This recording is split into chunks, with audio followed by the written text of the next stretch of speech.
Howdy folks and welcome to the channel, Bagel Dog DIY. This is your host, Ben. That's Bagel Dog down in the corner there running around by the truck. In today's video, we're just going to be working on making a basic workbench, kind of the cornerstone of any shop or home shop. It's going to just be made out of dimensional lumber, 2x4s, 4x4s, 2x8s. Total cost is about $180. That's in 2022 wood prices. Right now you see me just unloading the truck, getting everything lined up. Some of this wood's for another project. This is not all for the workbench. But again, yeah, just a basic workbench, something to hammer on, something to paint things on, something to set the chop saw on. So right now I got to set it in the bed of my truck. Alright, now what I'm blabbing about here is that there's lots of ways to mark and cut wood. Traditionally, a carpenter would make a tick mark like you see there, then they draw a line through it with their speed square. Again, just like you see there. I used a pen, a carpenter would traditionally use a pencil. Then they'd take it over to their saw and cut it. There's only 6 of these legs to cut. I'm a metal worker by training. So what I do is what you see right here. I measure down to the tape measure with the saw blade to the exact mark. Then I take the tape measure away. Obviously, you don't want to cut through it, although it happens. And cut the board. If I had to do more than 6 boards or make a lot of cuts of something, I would set a stop. I would clamp something to the edge of the tailgate or set a board down there so I had an accurate piece that I could just keep going back to. But there's only 6 of these. It's not a big deal to just cut them all, measure them all right to the blade and cut them. That way they're super accurate. And yeah, I'm not in a hurry. I'm making my workbench. All right, now there are going to be 6 of these legs, as I said before. Each one's going to be cut at 36 inches. We're going to do some lap joints in them in a little bit, but right now we just need to get all 6 legs cut accurately. You're going to see me engage my safety glasses there and cut right through these 4x4s. All right, you're going to see me race through some cuts here real quick. So this is just 3 4x4s. I think each one is $8.44. So again, inexpensive lumber. They don't need to be pressure treated, nothing like that. And each one gets cut to 36 inches. So now we're going to move on right now. We're going to make some half lap joints in these 4x4s now that they're all cut to length. Usually I would use a skill saw for this. I don't currently have a skill saw. Like I said, we just moved here 3 weeks ago. All my stuff is in California, Colorado, and Arizona in my old shops that I used to be in. So I have this sliding miter saw right here. I can set the depth of it. I think that's going to work out pretty good. So I'll set the saw up, I'm going to set the depth, and I'll explain the half lap joints once I get them cut on the saw. It'll make a lot more sense once you can see them. Okay, so what you're going to see me set up here is there's a leg that's already been cut. I'm going to put this one right up next to it so I can transfer my marks over there. So line them up end to end. And then I'm just going to take my speed square here. Now this first mark, I'm just measuring down 3.5 inches, the width of a 2x4. I'm going to put that mark right there. The bottom mark I've come up 6 inches and then 3.5 to 9.5 there to give us that width, so a 2x4 will fit in that slot as well. Again, this will make more sense once you see me assemble it. And then I've set the depth on my saw here, and the saw slides, so the board in back there is actually just sacrificial because the blade is round, so I need to slide it through the whole piece to get the same depth of cut. So I'm going to slide it through. I'm going to move the board over a little bit, slide it through again, repeat, repeat, repeat, repeat. This is kind of tedious. You're going to want to make sure and actually check your depth every once in a while. I messed up on a couple of these boards because the saw, you know, it has an adjustable depth stop, but it moves a little bit, especially doing repetitive cuts like this, vibrations from the saw and things. So yeah, you just go to town. You're making a lot of tiny cuts that you can see me doing here, slicing away at it. Good time to not zone out. You know, watch your fingers. Don't be thinking about, I don't know, what you're going to have for dinner, football games, I don't know, whatever you think about. Then I'm just going to flip the board over there, get the other side lined up. This saw's new to me. It's got a laser. It's actually accurate. I've never had a saw that the laser that actually cuts on the laser, so that's pretty fun. But this project is the first time I've actually ever used this saw, so getting some dust on it. Getting the slices done here. Then we get to do the fun part.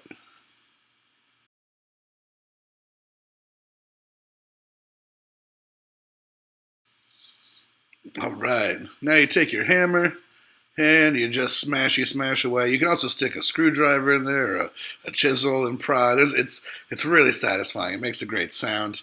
I'll try to include some of that sound on the video. Then you see me take a chisel here and just clean up these edges.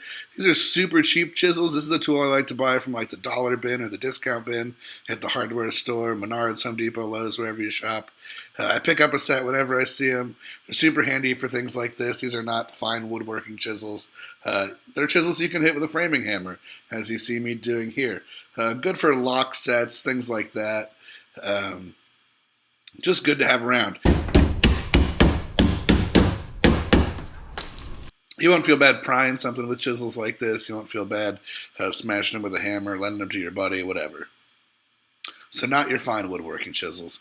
And you don't have to clean this up too good. You see me smashing it out there, and I'm going to run the chisel on some of these high pieces that there's a knot there or whatever. But this doesn't need to be like sanded or anything like that. This doesn't have to be super, super smooth. It's just got to accept a 2x4. It's just a lap joint. It's going to get screwed together. Think of this as like rough 2x4 framing. This is not something that needs to be crazy accurate. So getting it chipped off there, and we'll be good to go. We'll smash out the other 6 of these. All 6 of these legs hit the same 2 joints. So you're just marking 3 inches down, 6 inches up from the bottom, making your marks, and going to town.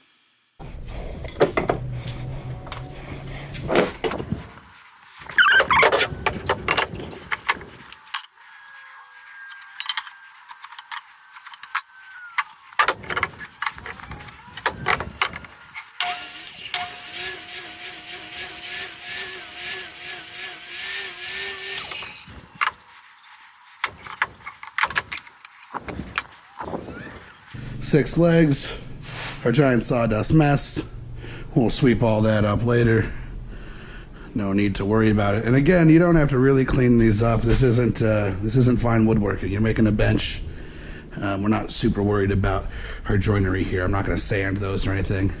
Next step is going to be to hook these 2x4s right to it. I'll show you how that goes. All right, so now we're essentially just going to be making the sides of the workbench. You see me laying out the first 3 legs here. All 6 legs have been cut the same. I'm going to take 2 2x4s. These are just 2x4x8s. They were $4.25 a piece. I spent the extra 25 cents a piece and got the premium ones. We're making a workbench. You might as well try to make it a little bit straight. I spent some time selecting the wood while I was there. So you just see me laying these out here. I'm going to put them in that bottom slot there, put them in the top slot, those half-lap joints. And then I'm going to take my square, I'm going to screw in 1 screw, I'm going to put my square on there, make sure it's square in that bottom corner. And you can see that's a pretty loose joint. You know, again, this isn't fine woodworking. This is just a really strong way to make a workbench really quick, really cheap, really easy. So I put my square on there, then I'm going to drive 1 screw, and I'm going to put my square on there again and drive that 2nd screw, and that'll lock it in place. Then I'll work my way down. You'll see me do it on the top and the bottom. This isn't really nothing to it. It's pretty straightforward. Here we go. Screwing around.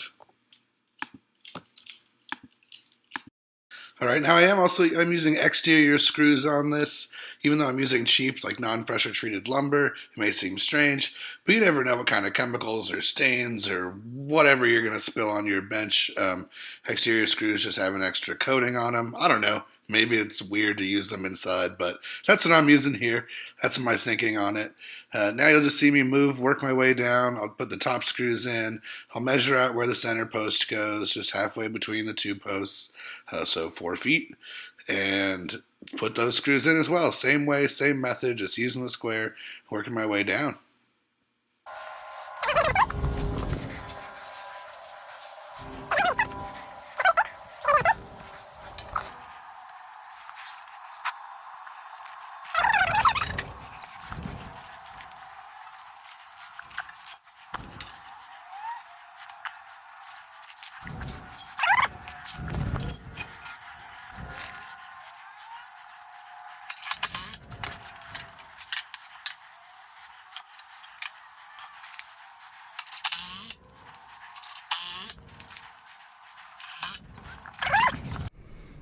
All right, here's what we got. We got our 2 sides.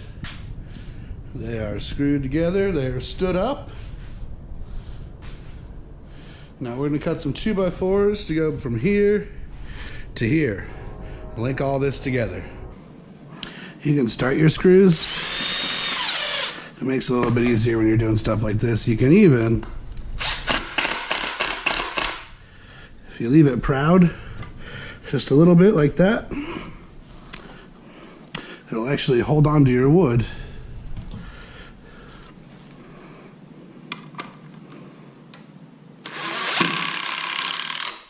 So things start off good here. I know the dimension that I want. I know I want 24 inches of depth on the bench. I go around, I screw in my pieces. I even screw in the top, the in-between pieces for the top. And then I go grab one of my 2x8s and bring it over and realize my fatal flaw, my mistake. I shouldn't have screwed those 2x4s to the outside like that to make the width of the bench, because my 2x8s are 8 feet long, and that makes my bench 3 inches too long. So you'll see me realize my mistake when I bring the board over at this exact moment. Then off camera, I take all the 2x4s out, I cut them down to an interior length, screw them back on, and we're all good to go. Mistakes happen. You get moving quick on a job, especially something you think you've done a million times, and you screw up. No big deal. It's a 2x4. Luckily, I cut them too long, not too short, so it was an easy. Take some screws out, take them over to the saw, trim them down, screw them to the right side of the 4x4.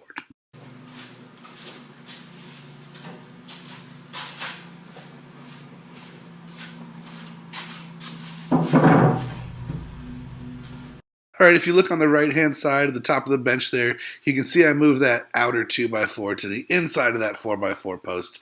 And that's what I was talking about, my little screw-up. Those should have been on the inside, not the outside. It's a screw-up.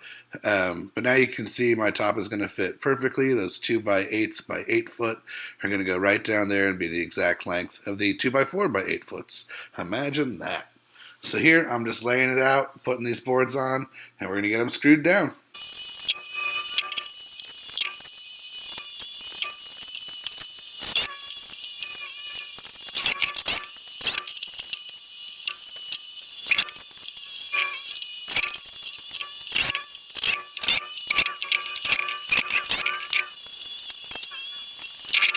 All right, you see me get all the top on here and throw a few screws in it just to get it held down and squared up. And then I put the bottom boards in, and you see me marking against the boards there, against the 4x4 posts underneath. And what I'm laying out there is actually some notches I'm going to end up having to cut out of those boards so they can fit around the legs. All right, so we got to notch out these legs or these boards so they can go around the legs more. And well, we finally get to use our bench top. So I'm just going to drill in the corner here.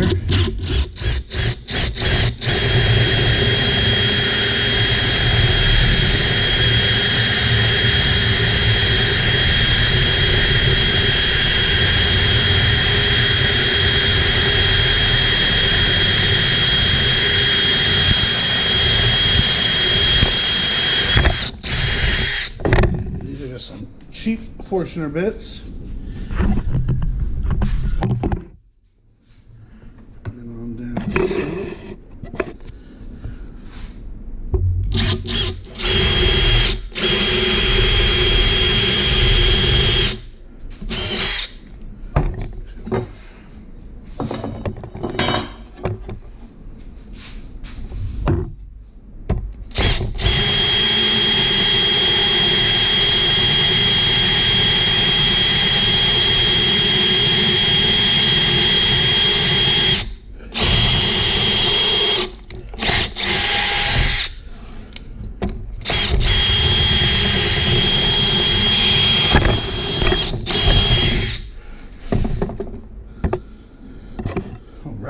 Worry about it.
Perfect.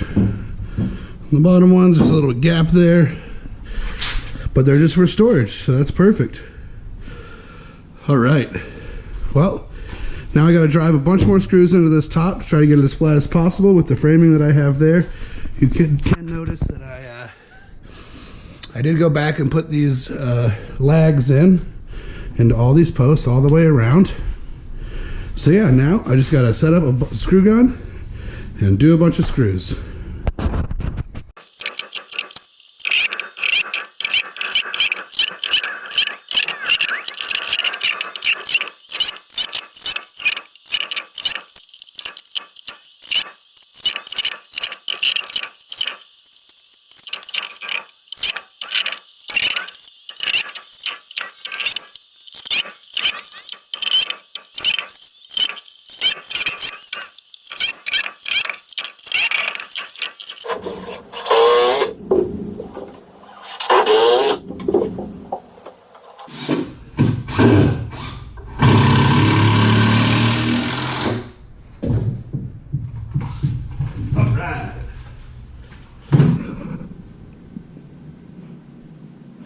At the end of every good project, you got to have a sit down, take a look at what you built. Mom and Dad taught me that. Have a cold beverage, take 10 minutes and just, have a gander. Doesn't matter if it's a workbench or roofing a house or, you got to sit back and enjoy what you did. Could have gone out and bought it, but you didn't. You built it. Thanks for following along. I hope you learned something. If you have any questions, feel free to mention them down in the comments below. I'll try to get back to you. Now that I got this bench going on, I think next we're going to be working on a little remodel of the laundry room. Doing some board and batten in there on the walls, and we're going to be doing some tongue and groove cedar on the ceiling, and putting some shelves in, some built-in shelves. So stick around for that. Cheers and go make something.